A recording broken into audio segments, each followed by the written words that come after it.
Hello, Ryan Garland. I am your host of the Paradyme Shift. I cannot wait to expose the true inner depths of institutional wealth building and how to dig deep into real estate investing.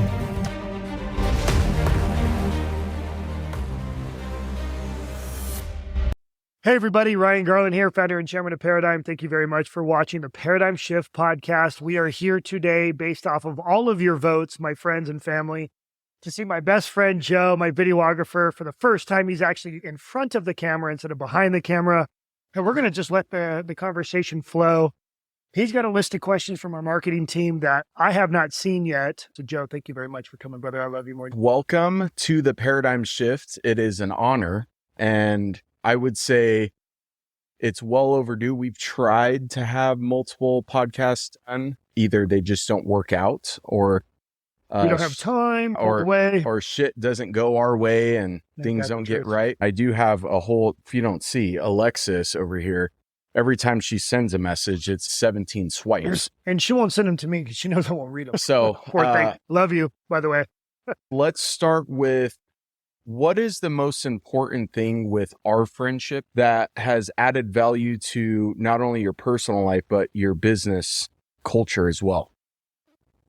Of course, you're going to bring that up. When I talked to you about this 2 days ago, it's hard to articulate because I think it's something that a lot of men don't talk about. I think you see a lot of people have their friendships. The girls got their girlfriends and they got this. But I think because you work so closely with me, you feel my energy, you feel my stress.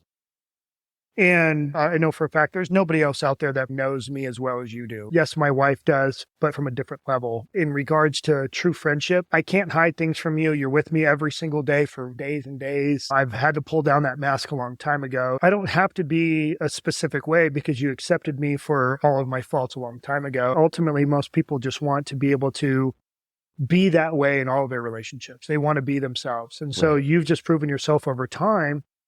The community show up for me. You do call me out on my stuff, but you're so understanding because you're like, look, this is what's going on, but here I understand why. And so you're able to articulate ways that I maybe not be able to because I'm wrapped up emotionally into something or whatever the case may be, but you just have a really good vantage point. I'm very grounded because of our friendship. For example, Kara the other day, and let's be honest, and I'm hoping she doesn't watch this podcast, but my wife, and she was saying that, in all honesty, I'm jealous of your relationship with Joe. And she goes, because I don't have anybody like that in my life. And there's truth to that. And I do feel bad for her because I know the value of having you in my life and a friend like that. And what it comes down to is this kind of like unwavering loyalty. It's this brotherhood that nobody really has, that you be able to provide. I know you'll take a bullet for me, and I think I would take one for you. Yeah. There's no questions asked. And if something were to happen, I already know you'll be there for my family.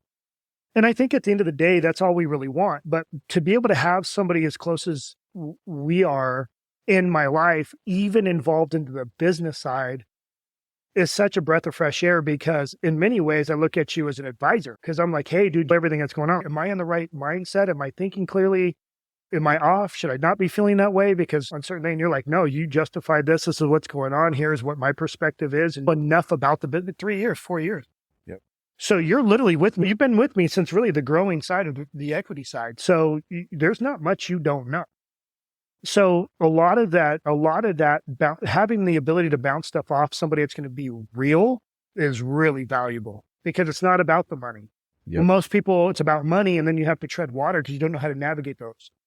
With you, it's just 100% real. This is what I'm thinking. This is what you should be doing. But pray about it. You have a really good way of keeping me real grounded and making sure I don't make decisions that aren't going to be directly positive for everybody around. So it's been really fruitful, man. Yeah. And I think the biggest thing, and a lot of people that watch your stories, my stories, and social media in general, it's the grunt, the real, the brutal, honest self that we both show to each other and individually that people are attracted to. It's contagious because what I've learned since starting working with you is you always say we're putting down the mask. And I think the more you and I both put our masks down so others can see our pain, see our suffering, And that's so valuable to show. And it's probably what's been able to elevate your company and business better than ever, because watching everyone, seeing the DMs that come in, the more you show vulnerability, the more people are going to trust and want to write a check or want to go and inquire into Paradyme. So that's huge. I feel like I watched, I love, I scroll so much on Instagram. I always look at all these sayings, and there was one that really caught my attention. It was from Jordan Peterson talking about bringing the mask down. And when you bring down the mask, you're going to attract those people that also have brought down their mask. And we all talk about elevating and getting into the right rooms and growing as an individual, but being able to be okay with yourself, knowing you're going to get judgment regardless of whatever you do in life, but be okay with it. And you know that you're doing everything that you should be doing. Yep. And being open and honest. And when you're more open and honest, the people that you're going to attract are going to be those people, or you're going to weed out the people that aren't ready. And at the end of the day, that's all I want around me. I'm getting tired. As I get older, I don't have the energy for the BS. I just don't. I don't have the energy to put it out. They talk about when your group is really small, you're happiest. And there's so much truth to that. Like my team, my happiness is about 4 people. And that includes my family. But I'm more content and stable and grounded than I've ever been, even when I had hundreds of friends, in essence. It's just more of, can you get comfortable with being yourself and allowing everybody to see you for who you are? Yeah. And I think my position in the world and what I do for a living, it is absolutely important. So I've had to really push myself outside my comfort zone to get there. Yeah. It's been hard, but but I'm seeing the results doing it the right way. So I appreciate that comment too. Yeah, of course. So let's go with, lately we've been having a lot of, not necessarily drama, but I'd say a shift, as the name itself, Paradigm Shift, goes very well hand in hand. Team dynamics and some drama. I would say, has there been any moments where the team just hasn't agreed? And if so, how do you deal with that? So for instance, with everything that just happened, whether it's our marketing team and sales team, how do you manage that, even though you're not supposed to? Yeah. You're not supposed to be in the nitty gritty. You have Mike for that, or you have me. But the reason why you still deal with it is why this company is where it is today. Look, in history, there's never been a great sales team and a marketing team that's been able to collab and do real well. It's just an ongoing thing. It's like saying real estate agents and mortgage loan officers always be like best friends. It just doesn't work that way. So there, you have at least the people that I try to hire for my company, I try to hire top tier players. So therefore, these people have life experience. They've been around the block. They're very knowledgeable. That's why I brought them on, but they're going to be very stern in their beliefs. And so when you bring people on and they're set in their ways, to try to get them to, in essence, maneuver into a new way of thinking, because Paradyme does not think normal and we don't operate normal. We're totally an innovative company that's growing and at a pace it's hard to follow for a long period of time. You get exhausted. And then I have marketing with a person that's probably one of the most knowledgeable people I've ever met in the marketing realm. And I've hired Hawk Media. I've spent $17,000 a month in just strategy. I've spent $40,000 a month in ads. I've spent another $10,000 a month in creatives. I mean, I've spent hundreds of thousands of dollars a month in marketing, and I brought somebody on that blows them out of the water, and her way of thinking is so different. I knew that she was going to naturally clash with marketing. So there's this kind of, I would say, a component to it where I know where the issues are going to be. And as I come in, what I've created is trust with these people. And what that meaning, and the only way to create trust is to show up every day, keep delivering, be the first one there, last one to leave, like keep working hard, right? Never give up, show positive energy, but be right. Meaning, like, I tell everybody, like, I can be hard on people, but the reason why I continue to keep the respect is because I'm right more often than not. Yep. So that's why I own the company. What's happened is that I've been able to get to a place with every individual that works with the company as a mentor. They look at me as, this is a leveling up in my personal life and my business life. And I look at Ryan as a mentor. So now everything I say has an impact. Yep. So the time that I spend with them has an impact. If I'm trying to take somebody and I want them to be a top tier player for the company, and their department has a direct effect on other departments, because every person, if they don't do their job, it hurts other people. Yep. When I bring those people on and they trust enough, as long as I continue to invest into them, they're going to continue to grow in the ways that I need them to grow to be the most effective. Yeah. And right now, that's why I did what I did. But we've grown so much. I think I just got the phone. We had 60 million under development. Now we boomed up to $200 million in development in 6 months just in like Havasu alone. That's a big slug and a big take on in an economy like this. Now I have to hire to support that, whether it's on the front lines, it's construction or back office. We just launched a new fund and now we're raising more capital for more projects and we're thinking big, 10 projects across the country. Yeah. It's a push that you can't explain, but everybody has to be bought in. So to really answer your question, how do I decipher? Really what it comes down to is I have a mission. I don't care what it's going to take. I want to deliver. So if my team needs more of me, fine, you're going to get it. But I do have to be smart and know where my time needs to be spent and then start pushing people to do things on their own and make them get a little uncomfortable, kind of edge them into being more of a manager's mindset and look at this as a long-term play for their life. Because when you come in with Paradyme, this is a career. This isn't, now you got to cut your teeth. You may not fit in, but if you come in and you fit in and you pull, you're able to hold your own, this is a full career. Yep. And there's a lot of upside to it. Yep.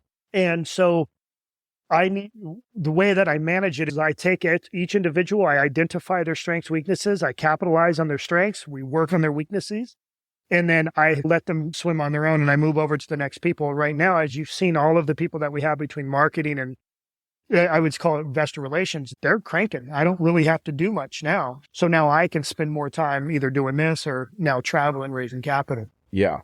And I think it's important, like you mentioned, some people, you're teaching them management skills on top of it. And I think naturally you've been able to put that trust into me to show that. And that's why the other day I called our executive team and I said, look, don't call Ryan. Right now he needs to decompress. Mm-hmm. And the reason I said, no one's getting pinpointed out for doing something wrong. It's more so I'm giving you a fair warning. Mm-hmm. Because right now we all need to do our job. I'm out here in Tennessee doing my job. So I need you guys to perform and don't bother Ryan because right now he's, regardless if you're overly stressed or you're a little stressed, every man, every woman needs time to decompress. I don't care who you are, kids, no kids, shit hits the fan and you're like, I need to zone out. I need whatever it is. And so that's what I wanted the team to understand. And so going into that, I actually told you a week or two ago, I heard a podcast with Ed Milet and I forgot the guy's name, but difficult conversations. And I really want to touch on this one, because it's something that Alexis touched on. So what I like about Ryan is he's comfortable enough to have a difficult conversation with us, whether that's his wife, his executive team, or someone new. He's not afraid to share how he truly feels. It's whether you're able to reciprocate that on the other end and based off how you're going to perform. And so that is super key. What is a difficult conversation you've had to have with your team and or an individual? The first thing that pops to mind is just the Monday morning kickoffs at 9:00. It's really hard for me to, so I was telling Mike this, I'm a great peacetime CEO. When it's wartime, I'm full blown wartime. I don't really have this in between. So when it's peacetime and we can scale, we can grow, I can get everyone on cloud 9 and crank. But when it's wartime and I tell everybody, hey, over and over, we need to deliver this and whatever, I'm the guy that like, I would say I have a little bit of an issue because I really don't like to fail.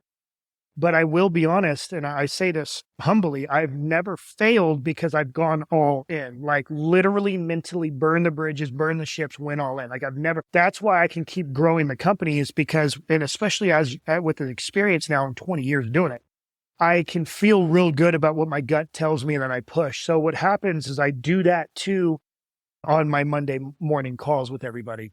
And I start teeing off on where everybody needs to lay. But what I do is I don't want anybody to think, I'm only teeing off on one person. Sometimes I do for a little while, then I move on. But the idea is to show that everybody has room for growth. Yep. And that this is truly a full team effort and that this is an economy in itself, right? So this is a village. Everybody has their job, and the village won't eat unless we all do our job. And that is really the culture that I try to create. So if this person's failing, the other person needs to come over here and help them up, help pick people up, be proactive and help each other, find out where everyone's missing, communicate, right? So I would say a lot of times, I've had times where I've called people and said, I'm going to put you on notice. I have given you all this leeway. I've given this isn't, but you were having a problem delivering what I'm asking for. If you don't deliver by this time, it's on. And I talk to everybody about speed. Speed in our business is key. So whether it's building content, getting it out, creating the investment offerings and pitch decks and webinars and all of it has to do with time. That's why right now we're working late at night. It's 7:00. Yep. We work on the weekends. I don't stop working, right? And neither do you in a lot of times, especially with your 3 kids. You really don't stop working. Yeah. So the reality is we have to deliver. And so if I set out for something, not only do I go so far all in, now I have reputational risk. I have a lot of money invested.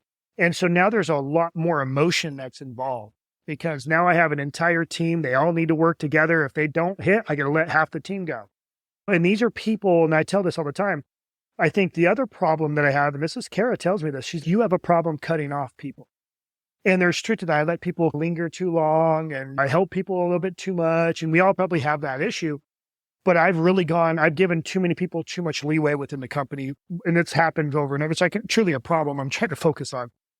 Getting better at identifying and start having the conversations earlier on. So when the time does come and I have to let them go, it's been prepared. Yeah. And at the end of the day, if I can have these conversations and communicate heavily from the beginning, then it was justified because the conversations have been had. Yep. So I'm realizing through having hard conversations more often, it makes it easier when the real hard conversation has to come. And I would rather do that to be transparent and honest on where we stand instead of trying to pump everybody up and be positive all the time. I don't think that's really real. I would rather be, hey, look, guys, here's my stress. This is how much I've invested into this team physically. This is where I think we need to go. I have reputational risk if we don't deliver. This is what we have. This is what I have. I have these people that rely on us. We got to perform. That's it. If you guys want to work for this company, big money doesn't come easy. And if you want to be a part of a company that where we're going, you're going to have to carry it. There's no other way. You have to sacrifice something to gain something. So you're going to sacrifice maybe some hair, some sleep. The list goes on, but we all know that. It's just when you're in the moment, can you continue to do? Can you deliver? Everybody talks about it, but how long can you sustain that stress?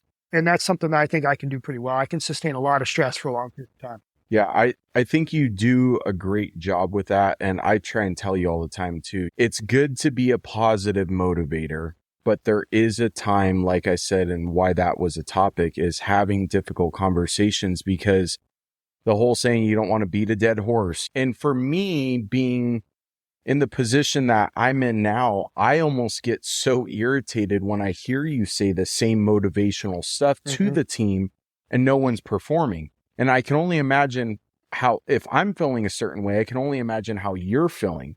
So there's that fine line of being able to be a motivator, but also you need to lay the hammer down and be real with the ones surrounded you to be able to perform, but also to write the checks, to close the doors that need to be closed and move past the bullshit and the drama, because regardless if sales and marketing don't get along, you're going to have someone new or an investor. Tiffany said, a few weeks ago, she's getting into it on the phone with someone, banking or whatever. And so we all have to be able to isolate individually when we're going to react and overreact. And that's so key. I think it also let me tee off on that a little further.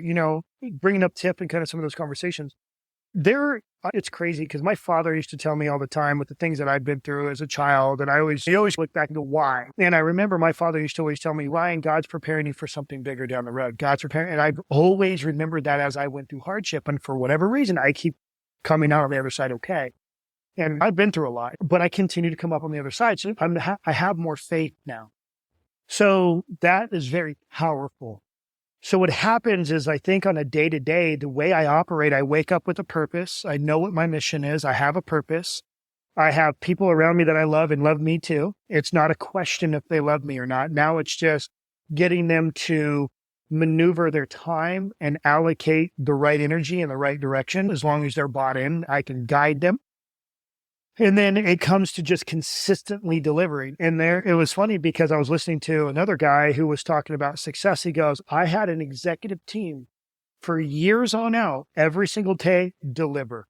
We got up, we worked hard, we worked long hours, day in and day out for years. And that's why this company is where it's at. And to be honest with you, that is so true.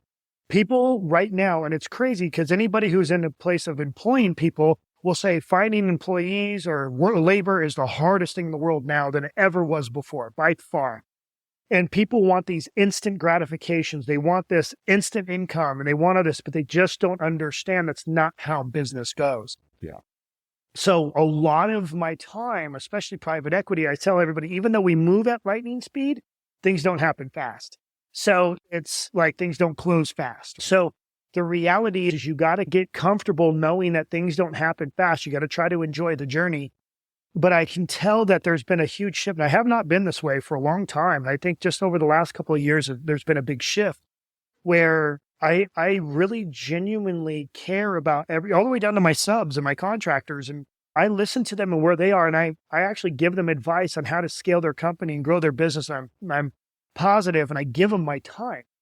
And I think what happens is because people look at me at a certain level of success, especially when I came from literally answering phones in a freaking call center doing mortgages, dude. And now I'm at where I'm at. Yep. And people look at that and go, you got to give him a respect because he figured it out. He got somewhere.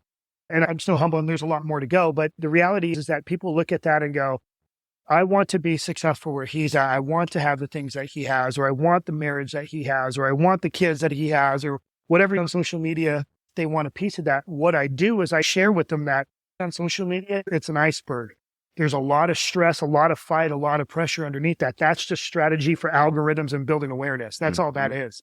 But because that's business, that's just playing chess. But I've shifted my way of thinking of if I can deliver results, the money will follow. Tony Robbins talks about if you can help people, the money will follow.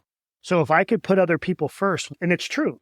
What I've done is, and it's a little different, is when I help other people, they give me their loyalty and support, and therefore that converts.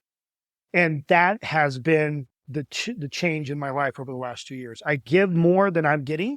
Mm-hmm. And I know a lot of people can't do that because they've been hurt. People have hurt them. But I continue to believe in people, even though I shouldn't. Yep. Right. But I continue to do it. And if they deliver and I have that mask down and they can, I just don't take things personally either. And that's a whole nother conversation. But if I give to them and they give me back and I earn their trust and respect, then the likelihood of me receiving more goes through the roof. Referrals, which now is priceless. Yep. The list goes on. So that's really been my shift over the last 2 years. So I think even from back office management paradigm side down to construction, you're seeing this kind of protection, like almost all of these warriors. That's why I post about it all the time.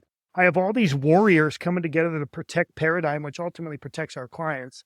And we're all just wanting to help each other grow. And now we're talking. Yeah. That's what it's going to take. Yep. But I didn't know that until I had shifted my mindset and started seeing it firsthand.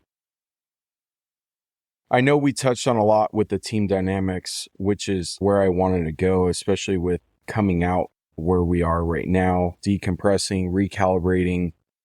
Are there moments where it feels like the vertical integration model adds more stress? And how do you keep up with factoring and the issues with the team with that?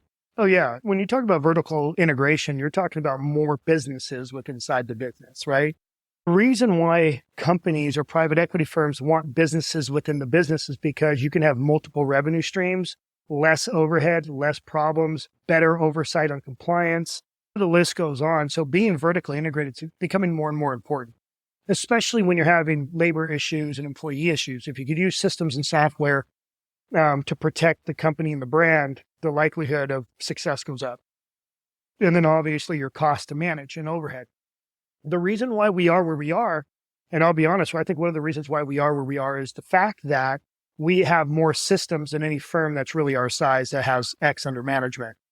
So when we have, let's say all of the outsourced, like our MGO or our market for our tax attorneys and all of our bookkeeping and all of our, when you look at, if I were to bring all of that in house, I'd probably be about $300,000 or $400,000 more a year just in back office. By outsourcing them, which by the way, they provide all of our audits and audited financials, which because I'm saving money, I'm able to then provide more transparency to my clients by providing audited financials. Mm-hmm. So you have to figure out a way to continue to generate more revenue and become more self-sufficient. And most people, if you think about it, and let's just put it in a personal perspective, most people just care about sustainability and longevity. If we know we have consistent income, how much stress would you have? Not much. It'd just be regular family stress and health stress. But if you always have a paycheck coming in and it's a good paycheck, everything else becomes easy. You look at life differently.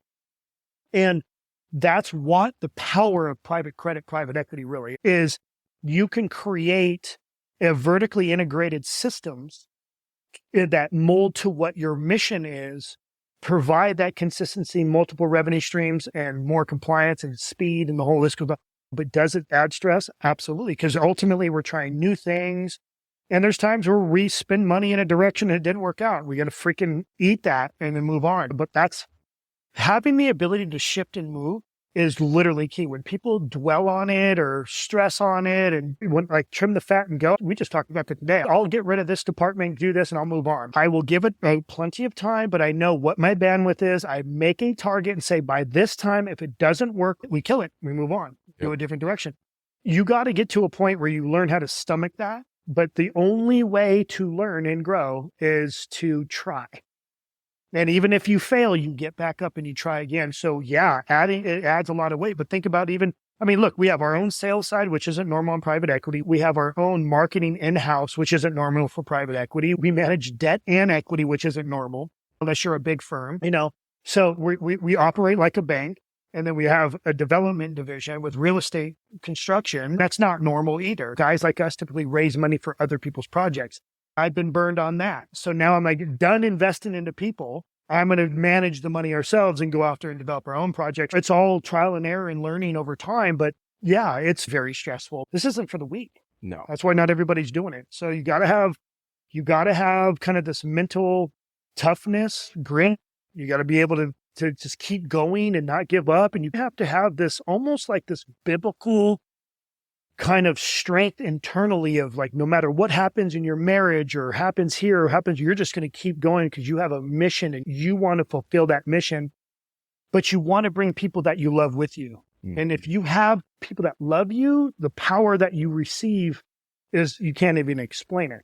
Because wars are fought over love, right? Men die for love. Whether it's a brotherhood love or if it's a wife love or husband love or whatever, dude, I will keep going. And that's where I think no matter what, this company will be okay because we won't stop. We don't know how. So we'll maneuver, we'll shift. They were like, Paradyme has always just had this consistency and growth and just, you have never stopped. Another guy was like, hey, every time you say you're going to do something, you literally do it.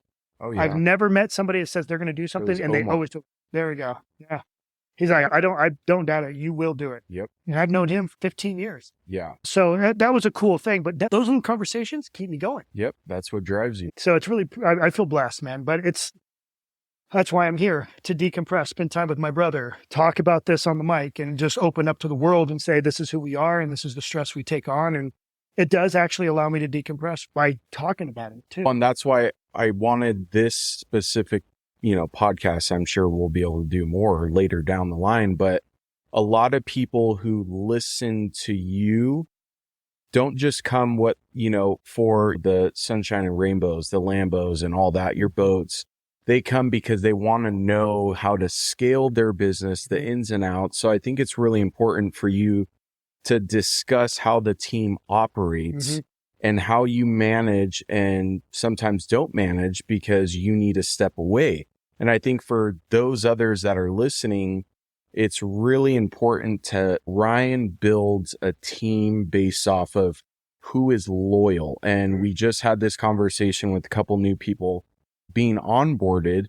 And I would have never thought 3 years ago I'd be a part of getting the founder and chairman and, our VP, controller, president asking me like, hey, what is their job description? And then also what it is that you're going to manage for them.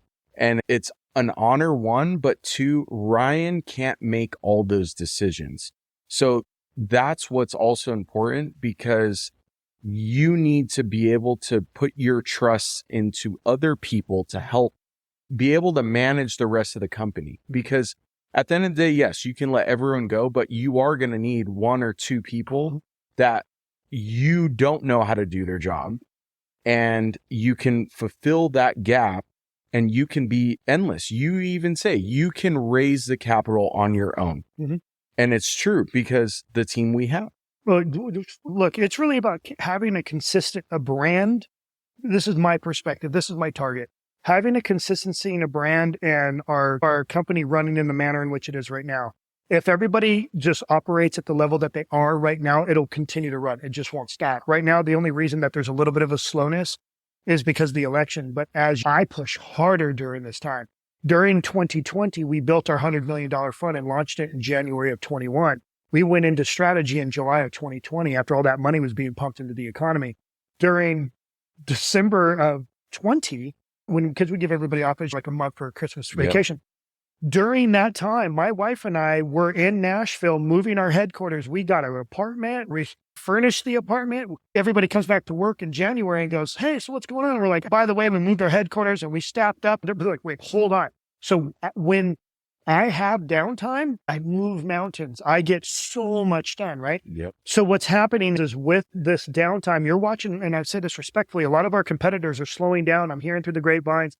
And I want to go to them and say, hey, even though we're competitors, don't go harder. This is your time to go harder, because on the other side is going to be consistency and longevity. But you have to position yourself for it. Yeah. But I've done it so many times now that it's just when things get off, I'm like, we go harder. And that's what makes us different. And I don't get scared to put our hand in the sand. I like to take my time and think it through, of course, but we go push. But I would say that, when it comes to the way the company's moving right now, as long as everybody operates at the level that they are, I'm also giving everybody the opportunity to wear more hats. So what happens is I'm hiring people that I see they have specific skill sets that as I scale the company, I can just put another hat on them, give them more income because they're in with the company, they have more loyalty. Yeah, or like we've already vetted, we've kissed, we've gone through the dating process, so I could trust them. Yeah. And now look at our controller. Dude, she started as an executive assistant on the marketing side. I never even talked to her, literally. And now she's our vice president and our controller. Yep. She worked her way up. And in many ways you did too. Let's talk about that real quick. But, at the end of the day, I like, for example, you saw that post that my guy reached out to me that's in Dubai raising capital. He's, hey, where are you at? Are you coming out here? So the reason I bring that up is because the nature of the structure of our firm, we can take in money abroad. In fact, Parkview, our project that we had in Denver, we brought in money from France. So if anybody has tracked me over the years and you saw that I was in London and Europe and all that before the pandemic, I was raising capital abroad. And a lot of people were moving money out of France because the tax rate was going into Monaco, into an entity in Monaco. And then from Monaco goes into the U.S. And then a lot of times those investors want to keep their money in the U.S. because they have kids that want to go to college, UCLA. Yeah. So it's big family office conversations. So at the end of the day, we come to them and say, we have an opportunity for you. And they're looking at conservative investments, things that are going to pay off in a certain period of time. And as long as we present that, we can do. So I can raise hundreds of millions of dollars, but it's about getting the back office sustainability and the longevity inside, because once those investors start parking their money, they want to see that we have the longevity and that we have the infrastructure and that we have the right people involved in managing all of that we're going to take on. Yeah. And that's why when I say, hey, we moved up to 200 million into development in the last 6 months from 60 million, that's a big deal because now we're staffing up to support that. And then I'm going, hey, we want to go from this to $1 billion in the next 5 years. So in essence, I'm going to double this over the next couple of years. So it's people that want to write that check are going to be like, do you have the infrastructure? Yep. And that's the most important, is making sure that it's there so we don't fail and that we can perform. But now to tee off on, but to go back, like bringing people on and creating the loyalty and the trust with them, and then giving them more hats to wear as the company grows. That's where I'm at right now. But look at you. Like, it's funny because I think I was talking to Karen. And I said, who would have thought that, a videographer is going to be sitting at an executive level chair with a private equity firm? That's not normal, but it's because of how you held your ground, how you carried yourself, how you were an intricate part. You listened, you cared, you were putting on more hats than just being the videographer. You became friends with everybody. You understand everybody. You came to them and say, try this. You know me. So you're helping other people understand me better. Yep. Hey, Joe, you deal with this because I got this other stuff to do. And then you go and handle it. And then it's now Joe can do that part then. So now Joe's not only shooting content and building, but dude, talk about somebody that can deliver the message that we're trying to deliver. Like that's priceless. But then have somebody that understands how the funds are structured, how the capital's moved, a lot of the inner workings of the company. It's not normal for a videographer to be that far. But the reason why is because you've been so close to it, closer than anybody else in the company. So all those conversations have traveled days in, days out all over the country. Who would have thought you would have got to the point where you are now?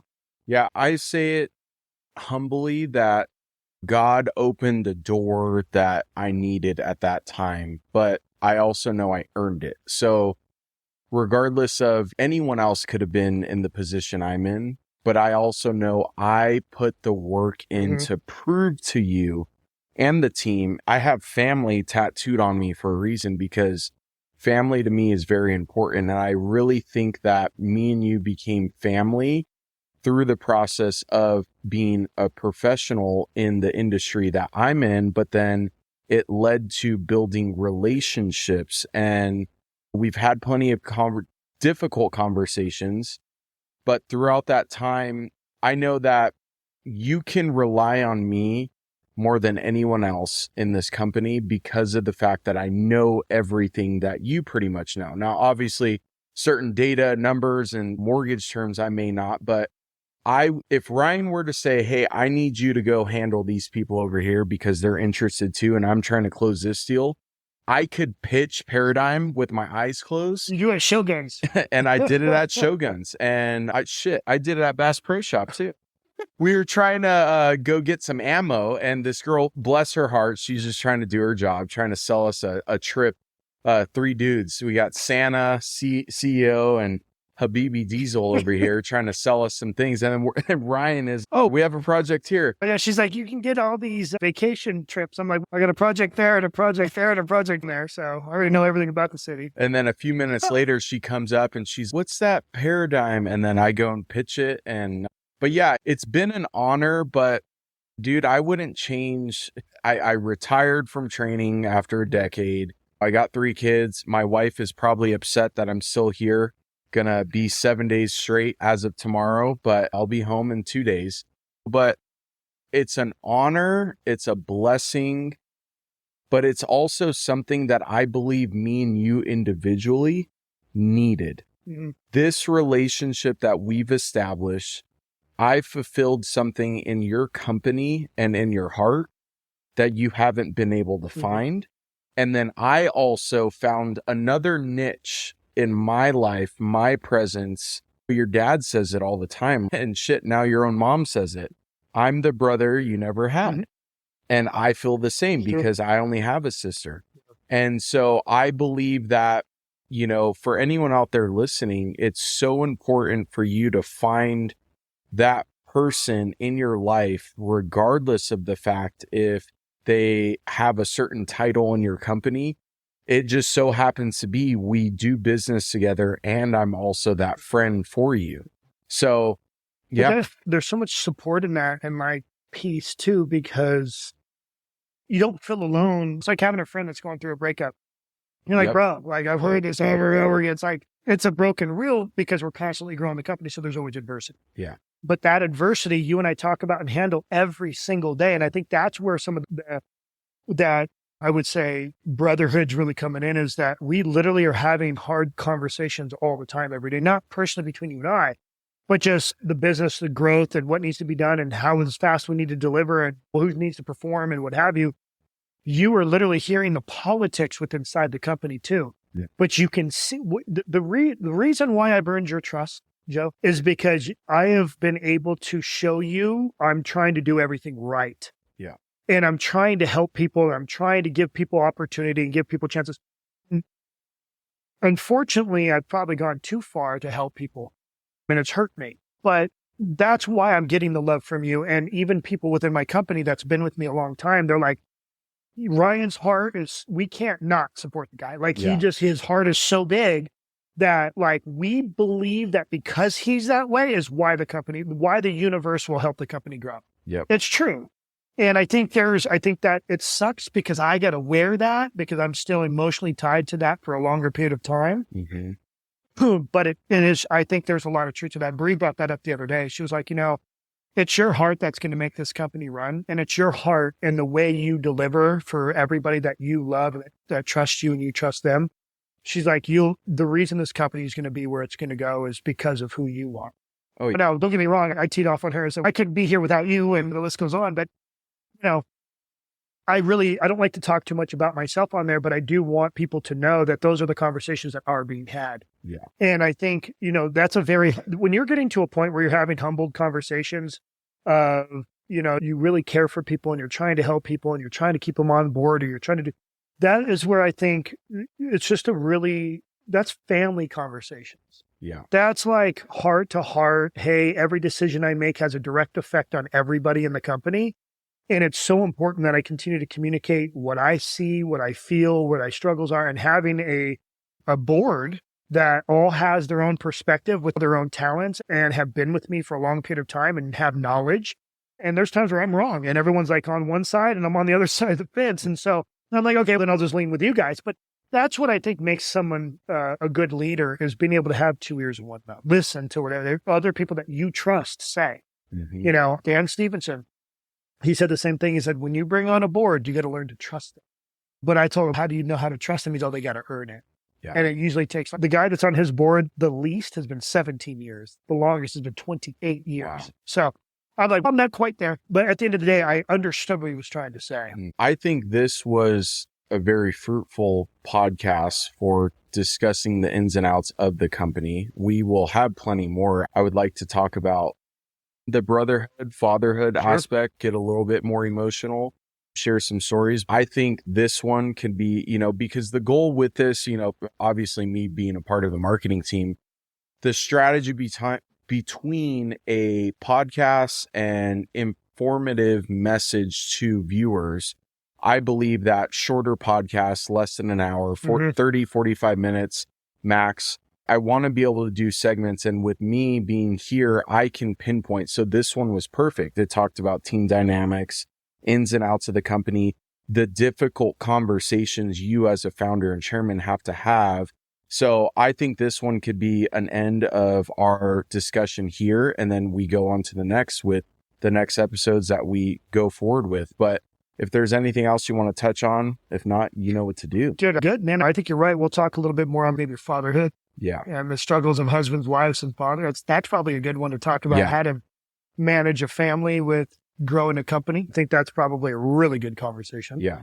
Because that's a whole different segment in your brain. Yeah. But other than that, man, I love you, brother. I'm glad you're here, and let's move on. So thanks, everybody. Hopefully that was fruitful for you. Just really show you a little bit of our brotherhood and kind of the emotional depths, I think, of the company and how I navigate these waters, and how you can still trust people and you can find people that are trying to bring down that mask, and how you can scale a company really based on culture.